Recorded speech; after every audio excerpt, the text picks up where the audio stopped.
Good afternoon. It's Monday, February 3rd. I'm Savannah Bressman, and you're watching the 11th edition of The Edge.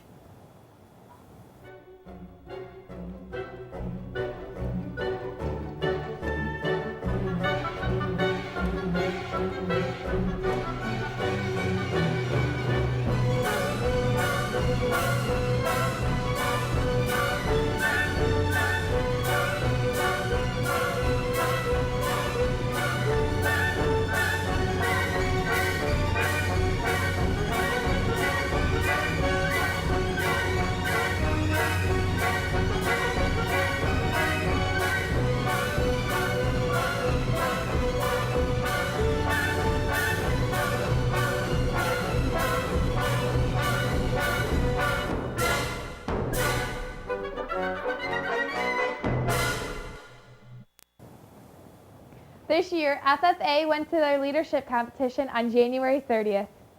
The students competed in job interviews, demonstrations, public speaking, green hand public speaking, agricultural issues, and creed speaking.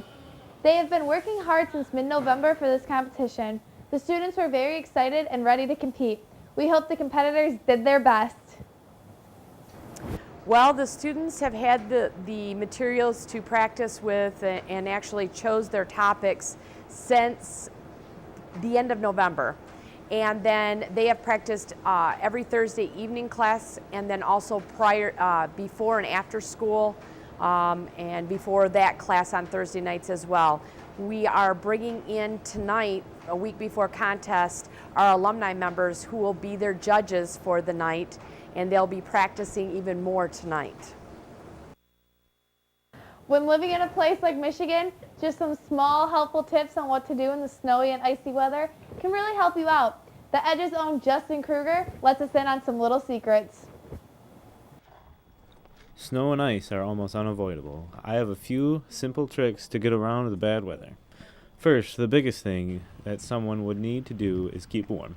Dress properly for the weather by wearing scarves, hats, coats, gloves, socks, and boots. After that, walking slowly on ice and snow is smart because it reduces the risk of falling and hurting yourself. Second would be to get rid of the ice. A good tip would be to put sand down on the ice and the sun will evaporate it. The third and final tip I have for you today would be how to prevent ice from forming on your windshield. Here's how to do it. You take a mix of 1 part water, 3 parts vinegar into a spray bottle, spray the solution on the window the night before, and it will prevent ice from really sticking on the windshield. You can just turn the wipers on and it should come off no problem. That's all for today. I'm Justin Kruger reporting for The Edge.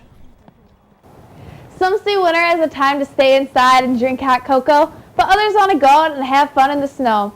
The Edge's Jacob Mangold goes around Attica seeing what fun things we can come up with in these cold winter days. Winter season is always cold, making outside seem like a place to hide from. But with the right attitude and creativity, going outside can be fun. So don't let the weather keep you locked inside when schools close. My favorite outdoor winter activity would have to be playing snowball fights with my little sisters. I don't really go outside because it's cold and I hate snow. With friends and ideas, you can come up with anything to have fun in the snow. Some activities like sledding, snowball fights, rolling down hills, and making snowmen can brighten up anyone's snow day. But when it comes to snow days, there's at least one thing we can all agree on. The best part about snow days is that there's no school and you get to sleep in longer. The best part about snow days is probably sleeping in. The best part about snow days is sleeping in and staying home. Going inside after a long day of fun is always refreshing. Whether it's cuddling up by the fire, watching TV with friends, or drinking hot cocoa, avoiding frostbite has never been easier. Make sure you make the best out of the cold weather, gather some friends, and have fun in the snow. As always, I'm Jacob Mangold, reporting for The Edge. Everyone has New Year's resolutions, but who actually goes through with them? Statistics show that at the end of January, some 64% of people are still continuing their resolutions. Just 6 months later, that number drops to 44%. The University of Scranton research suggests that in the end, only 8% of resolvers actually achieve their goals. How would one keep the motivation going? In order to attain these goals for getting fit, eating healthy, or even volunteering, keep your resolution simple. If it's too complicated, then motivation for most people dies out quickly. Yes, my New Year's resolution is to stay in shape and to get ready for my cruise in spring break. I have been keeping up with my New Year's resolution by working out for at least 60 minutes a day. I think about New Year's resolution is they are goals for people to set for themselves and to make them be accomplishing. I do. I have 3 New Year's resolutions. 2 of them have failed greatly, but the other one is still going strong. I mean, if you have a goal, work towards it. But just because it's the New Year's doesn't mean you should, bam. There are many things that teachers hate. One major ordeal would be the terrible and dreaded senioritis. The Edge's Emily Genuine gives us the details. Hi guys, I'm Nikki and this is Mike, and today I'm going to show him how to make ice cream out of snow. All you need is some milk, some sugar, some vanilla, and some fresh snow. A cup of milk,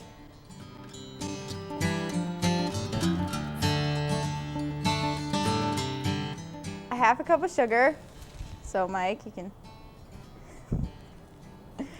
Dump it in here. Dump it in there. Yep. Have a teaspoon of vanilla. All right.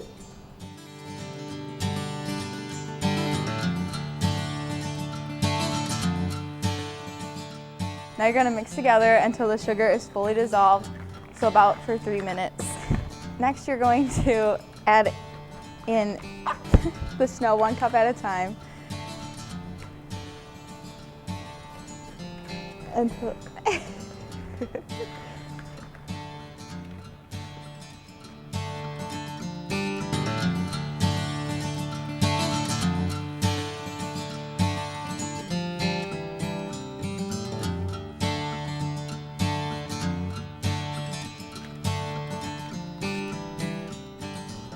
Once the snow turns into ice cream, you can then put it into bowls and add your favorite topping.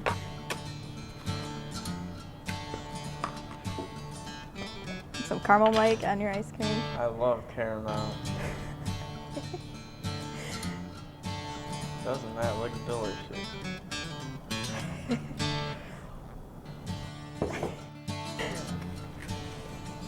Here you go. Try it. Here's a spoon. This is when the music comes in.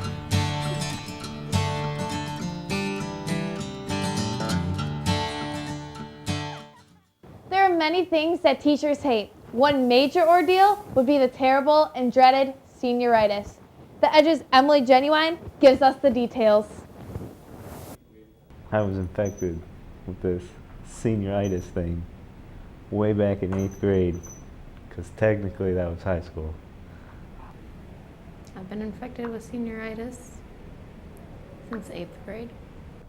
Do you ever just feel like you want to go to sleep wherever you're at any time of the day? Well, we have a solution for you. You are most likely suffering from the widely known disease called senioritis. Senioritis affects high schoolers all over the country. Senioritis is not wanting to go to school, not wanting to wake up in the morning, being late for school, not having a care about school, but wanting to get it done at the same time. It's a love and hate relationship. Extreme laziness is the key to senioritis. Well, after break, a lot of students return with 3 weeks off, and then it's a struggle when you see the end is near. You don't necessarily want to work as hard. Happens to everybody, so it's to be expected. So my goal is to try to motivate and battle through that senioritis. Did you know that if you let senioritis affect you and you start to do bad after college has accepted you, that they can and they will revoke your acceptance and you may find yourself out of a college? Also, if you start to show decline in academics, college will alter your financial aid. But you don't have to worry about that because we have some helpful tips to enjoy your senior experience. Keep track of a calendar and maintain a challenging course. Teachers are always there to help you. Reporting for The Edge, I'm Emily Genuine. Thanks for watching this edition of The Edge. Be sure to tune in for next week's. Keep living on the edge, Lapeer Ed Tech.